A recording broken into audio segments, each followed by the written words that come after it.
자, 오늘 이야기는 말이죠. 우리네 삶에서 어쩌면 가장 큰 화두일 수 있는 자식 문제, 그 중에서도 교육 때문에 한때는 세상 전부였던 부부가 어떻게 갈라지고 또 어떻게 다시 서로를 바라보게 되었는지 그 아프고도 깊은 속마음들을 끄집어내 볼까 합니다. 이건 어쩌면 당신의 이야기일 수도 있고 당신 옆집 이야기일 수도 있습니다. 김민준 씨와 박선영 씨 두 사람은 20대 꽃다운 시절 어느 북적이는 도서관 앞 계단에서 처음 만났습니다. 선영 씨의 책이 와르르 쏟아졌고 민준 씨가 허둥지둥 줍는 걸 도우면서 두 사람의 이야기는 시작되었죠. 뜨겁게 사랑했고 함께라면 세상 그 어떤 어려움도 헤쳐나갈 수 있다고 믿었던 젊은 연인이었습니다. 소박하게 작은 아파트에 신혼살림을 차리고 둘만의 오붓한 저녁 식탁에서 미래를 꿈꾸며 웃음꽃을 피웠습니다. 그때는 말이죠. 서로의 눈빛만 봐도 무슨 생각을 하는지 알 것 같았고 세상에 둘만 존재하는 듯한 기분이었습니다. 우리 행복하게 살자. 우리 아이들한테는 우리가 못 누린 거 다 해주면서 살자. 그게 민준 씨와 선영 씨의 한결같은 약속이었죠. 그리고 10년 후 그들의 삶의 중심엔 아들 지훈이가 있었습니다. 지훈이는 제법 영특했고 또래보다 호기심도 많았습니다. 처음에는 그저 우리 아들 건강하게만 자라다오 했던 마음이었습니다. 그런데 시간이 지나고 지훈이가 초등학교에 들어가면서 선영 씨의 마음속에 뭔가가 스멀스멀 피어나기 시작했습니다.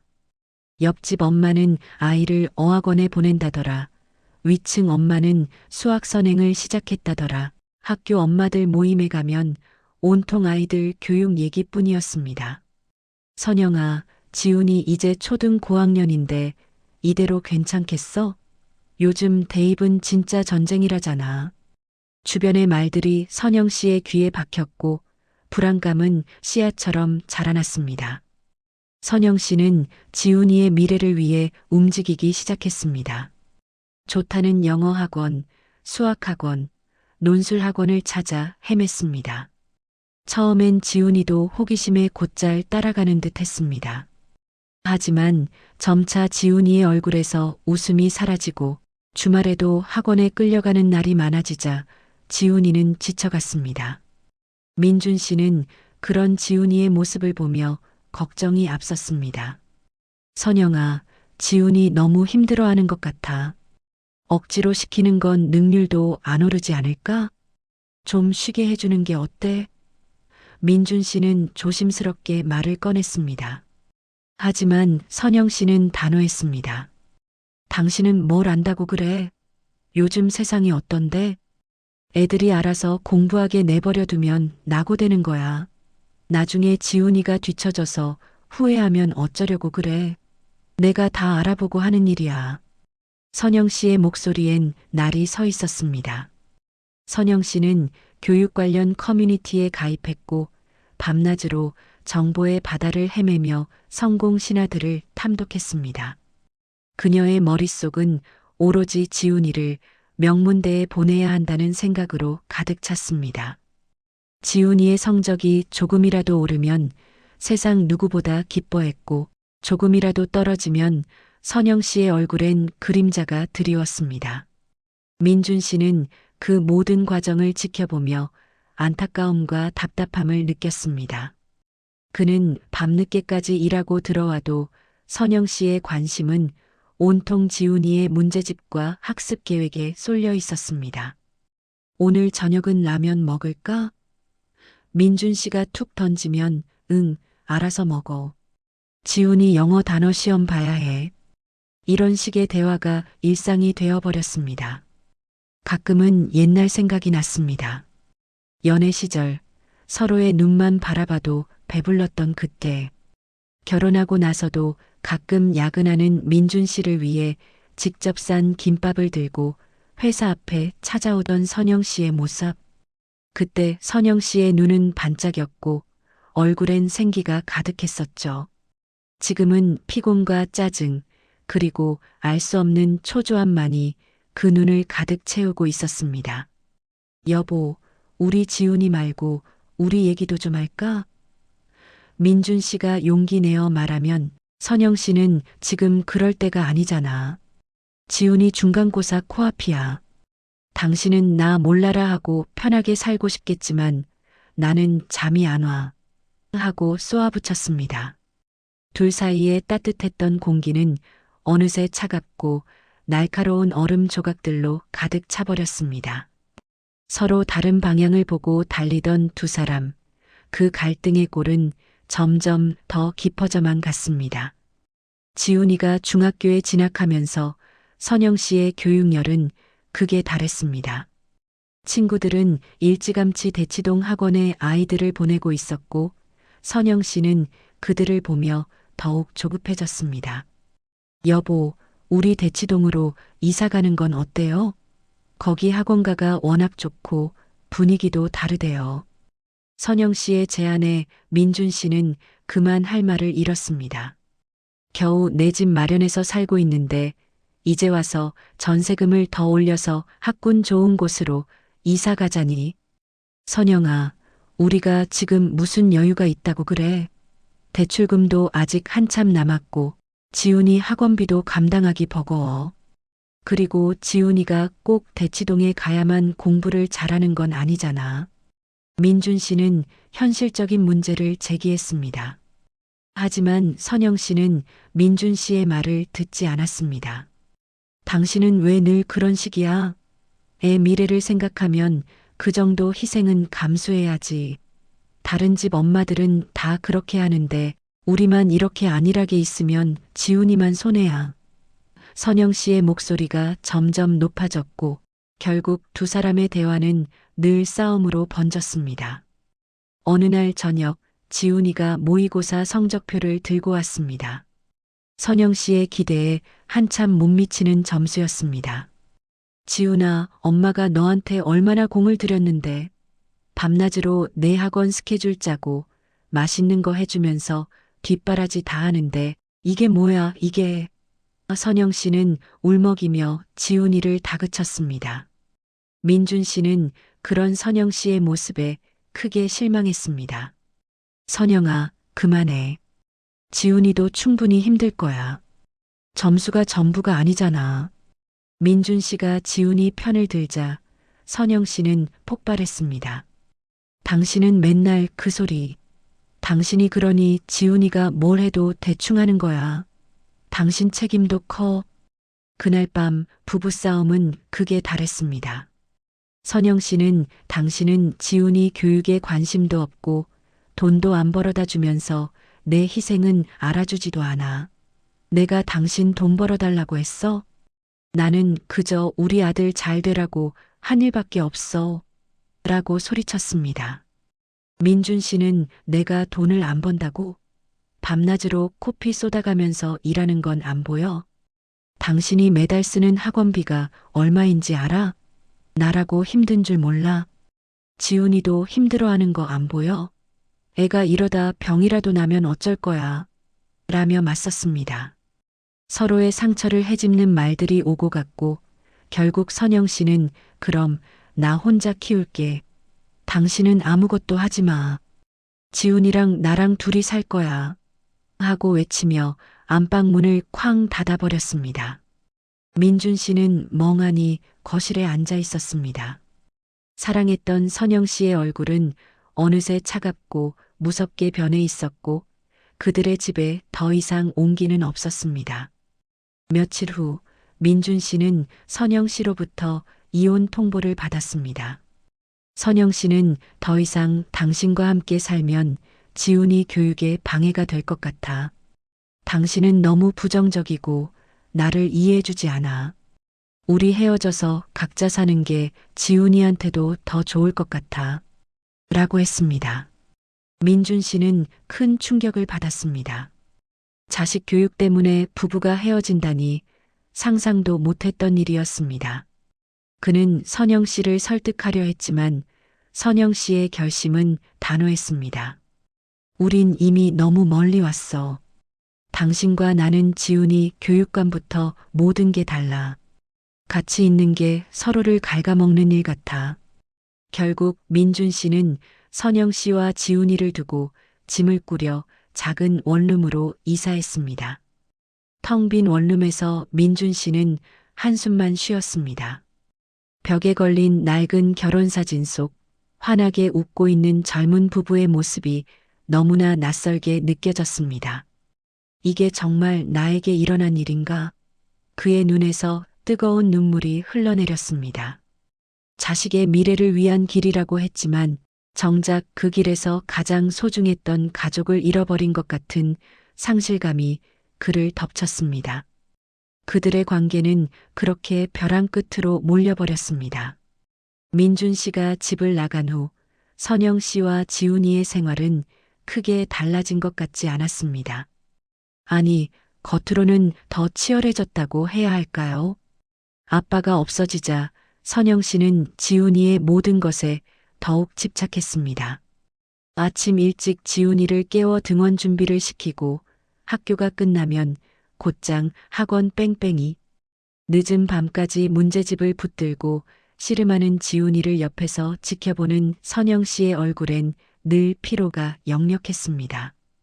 엄마는 널 위해 아빠랑 헤어진 거야. 그러니까 너라도 잘해야 해. 선영 씨는 지훈이에게 무언의 압박을 가했습니다. 지훈이는 엄마의 기대에 부응하려 애썼지만 점점 깊어지는 우울감과 부담감을 감출 수 없었습니다. 그는 웃음을 잃었고 친구들과도 멀어졌습니다. 민준 씨는 원룸에서 혼자 밥을 먹으며 텅 빈 식탁을 바라봤습니다. 옆에서 제잘거리던 지훈이의 목소리, 따뜻한 선영 씨의 잔소리가 그리웠습니다. 가끔 지훈이에게 전화를 걸어 아들, 잘 지내? 하고 물으면 지훈이는 네, 괜찮아요. 하고 건조하게 대답했습니다. 짧은 통화 끝에 들려오는 선영 씨의 목소리는 여전히 차갑고 무미건조했습니다. 그는 자신의 선택이 과연 옳았는지 수없이 되뇌었습니다. 어쩌면 내가 좀 더 선영 씨를 이해했어야 했을까? 아니면 좀 더 강하게 내 의견을 피력했어야 했을까? 후회와 자책이 밤마다 그를 괴롭혔습니다. 주말이면 한강 둔치에 홀로 앉아 가족 사진을 들여다보며 눈물을 삼키곤 했습니다. 그러던 어느 날 지훈이 담임 선생님에게서 전화가 걸려왔습니다. 지훈이 어머니, 혹시 시간이 괜찮으시면 지훈이 문제로 상담 좀 부탁드립니다. 떨리는 목소리에 선영 씨는 불길한 예감을 느꼈습니다. 학교를 찾아간 선영 씨는 담임 선생님으로부터 충격적인 이야기를 들었습니다. 지훈이가 요즘 많이 힘들어합니다. 상담 시간에 자기 방에서 뛰어내리고 싶다는 말을 할 정도로 불안해하고 있어요. 갑자기 멍하니 앉아 있거나 수업 중에 가끔 흐느끼는 모습도 보이고요. 병원에 가보시는 게 좋을 것 같습니다. 선영 씨는 망치로 머리를 한 대 맞은 것 같았습니다. 지훈이에게 엄마는 널 위해 아빠랑 헤어진 거야 라고 말했던 자신의 목소리가 귓가에 맴돌았습니다. 명문대 입시라는 목표만을 바라보고 달려오던 길에서 정작 가장 소중한 아들의 마음을 헤아리지 못했다는 사실에 그녀는 절망했습니다. 그날 밤 선영 씨는 밤새 잠을 이루지 못했습니다. 잠든 지훈이의 옆모습을 물끄러미 바라보았습니다. 어릴 적 해맑게 웃던 아이의 얼굴은 간대없고 깊은 근심과 불안감이 드리워져 있었습니다. 지훈아, 엄마가 미안해. 눈물이 왈칵 쏟아졌습니다. 그녀는 엉엉 울다가 문득 민준 씨의 얼굴을 떠올렸습니다. 민준 씨는 항상 지훈이의 행복이 우선이라고 말했었죠. 지금의 민준 씨는 어디서 뭘 하고 있을까? 갑자기 그가 몹시 그리워졌습니다. 그가 없으니 이 모든 짐을 혼자 감당하는 것이 너무나 버거웠습니다. 홀로 모든 것을 책임져야 한다는 압박감에 어깨가 내려앉았습니다. 그때서야 선영 씨는 자신이 얼마나 외로웠는지, 그리고 민준 씨가 얼마나 큰 존재였는지 깨달았습니다. 성공적인 자녀 교육을 위해 남편을 밀어냈지만 결과적으로는 가장 중요한 것을 잃어버렸다는 아픈 자각이었습니다. 그들의 성공이라는 꿈은 그렇게 산산조각이 나고 있었습니다. 선영 씨는 망설임 끝에 민준 씨에게 전화를 걸었습니다. 여보, 아니, 민준 씨. 지훈이 때문에 할 말이 있어요. 좀 만나야겠어요. 민준 씨는 선영 씨의 연락에 놀랐지만 지훈이 얘기라는 말에 한달음에 약속 장소로 나갔습니다. 오랜만에 마주 앉은 두 사람 사이에는 어색하고 무거운 침묵이 흘렀습니다. 선영 씨는 애써 담담한 척 지훈이의 상담 결과와 담임 선생님의 말을 전했습니다. 민준 씨의 얼굴은 점점 굳어졌습니다. 정말 그렇게까지 심각한 줄은 몰랐네요. 내가 너무 무심했나? 민준 씨는 씁쓸하게 말했습니다. 선영 씨는 결국 참았던 눈물을 터뜨렸습니다. 민준 씨, 제가 잘못했어요. 명문대 성공. 그게 전부인 줄 알았어요. 지훈이만 잘 되면 우리 다 행복할 거라고 생각했어요. 그런데 아니었어요. 지훈이는 지금 너무 불행해요. 그리고 나도 너무 힘들었어요. 당신 없이 이 모든 걸 혼자 감당하는 게 얼마나 외롭고 무서웠는지 몰라요. 당신이 옆에 있을 땐 몰랐어요. 내가 당신한테 얼마나 모진 말들을 했는지. 정말 미안해요. 선영 씨의 진심 어린 사과에 민준 씨의 마음도 조금씩 녹아내렸습니다. 그는 선영 씨의 손을 조심스럽게 잡았습니다. 선영아, 나도 미안해. 당신이 그렇게 힘들어할 때 좀 더 따뜻하게 보듬어주지 못하고 잔소리만 늘어놓았던 것 같아. 당신도 나름대로 지훈이를 위하는 마음이었을 텐데 그걸 몰라줬어. 두 사람은 밤늦도록 지훈이의 미래에 대해 이야기했습니다. 우리 지훈이한테 중요한 건 좋은 대학이 아니라 행복하게 자기 삶을 살아가는 거였는데 우리가 그걸 너무 늦게 깨달았네. 민준 씨의 말에 선영 씨는 고개를 끄덕였습니다. 그들은 지훈이의 마음의 병을 고치는 것이 최우선이라고 뜻을 모았습니다. 다음 날 두 사람은 함께 지훈이의 손을 잡고 전문 상담사를 찾아갔습니다.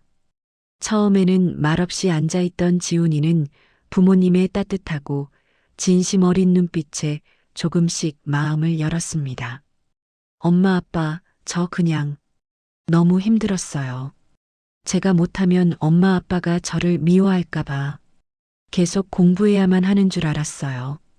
지훈이의 말에 선영 씨와 민준 씨는 서로의 손을 꼭 잡았습니다. 그들은 지훈이에게 미안하다는 말과 함께 이제부터는 내가 하고 싶은 걸 하면서 행복하게 살았으면 좋겠다. 엄마, 아빠는 내가 뭘 하든 항상 사랑하고 응원할 거야라고 약속했습니다. 지훈이는 학원을 모두 그만두고 좋아하는 그림을 다시 그리기 시작했습니다. 처음에는 불안해하던 선영 씨도 지훈이의 얼굴에 다시 웃음꽃이 피어나는 것을 보며 안도했습니다. 민준 씨는 주말마다 지훈이와 함께 산에 오르거나 자전거를 탔습니다.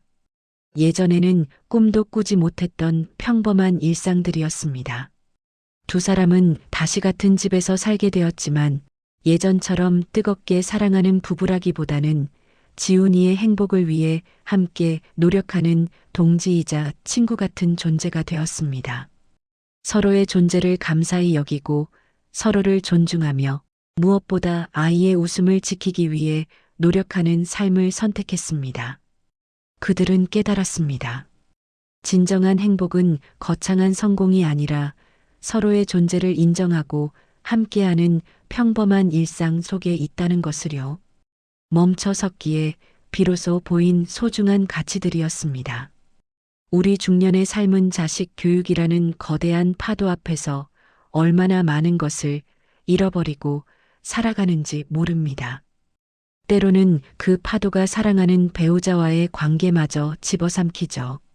하지만 결국 아이의 진짜 행복은 명문대나 성공이 아니라 부모님의 따뜻한 사랑과 건강한 마음에서부터 시작됩니다.